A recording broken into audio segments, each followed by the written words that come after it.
Nous, on est là pour vraiment se battre pour que notre usine soit pérenne, parce que le plan qui nous impose fait qu'on va être dans une précarité au niveau de l'emploi. C'est pas possible. On aura plus d'intérimaires bientôt que de titulaires. Il faut arrêter. Il faut arrêter. Nous, on veut garder nos emplois, on veut se battre. Il faut savoir que nos actionnaires l'année dernière ont touché 49 millions d'euros.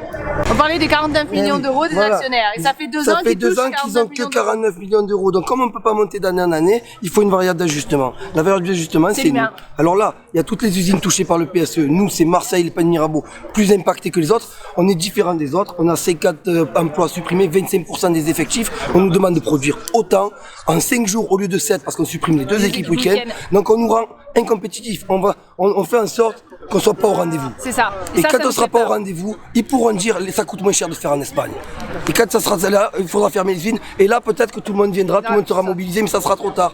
On passera un quart d'heure à la télé à dire ouais, ils nous ferment l'usine et puis ça sera passé. Alors c'est maintenant les médias qu'il faut en parler. C'est maintenant. C'est maintenant. C'est Coca-Cola entreprise. Il faut qu'ils montrent l'exemple. On est en grève parce que Coca-Cola a décidé de supprimer environ 200 emplois en France et particulièrement 44 emplois, 44 postes, supprimer 44 postes ici à l'usine des Pagnes Mirabeau. Et principalement au niveau ouvrier employé et agent de maîtrise.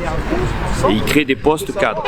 Donc comprenez pourquoi ici on n'a que des ouvriers employés et des agents de maîtrise. Tous les cadres sont là-haut, bien au chaud, à bord du café. Donc aujourd'hui on a eu des discussions mardi soir et mercredi qui n'ont abouti à rien puisque par rapport à nos revendications qui portent sur l'emploi, eux, ils nous font des propositions pour lisser nos heures de grève. On rentre et ils nous lissent nos heures de grève sur plusieurs mois. Ça ne nous intéresse pas puisqu'on est là pour l'emploi. En revanche, c'est monté d'un cran supérieur. On a eu la directrice, la RH, directrice RH, qui nous a rappelé ce matin pour nous dire il faut sortir, il faut trouver des portes de sortie, il faut arriver à trouver un protocole de sortie de conflit.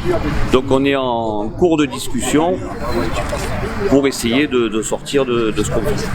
Je voudrais profiter que vous soyez là pour faire un appel à la solidarité financière parce que ça commence à devenir un peu difficile. Alors on a déjà une belle solidarité avec les gens, les habitants des Pennes et de la région, parce qu'on a des personnes qui viennent de Marignane, de Vitrolles, qui nous apportent du bois pour se chauffer la nuit, des fruits, même les commerçants qui nous aident beaucoup. Mais voilà, particulièrement une aide à la solidarité financière serait la bienvenue. Voilà.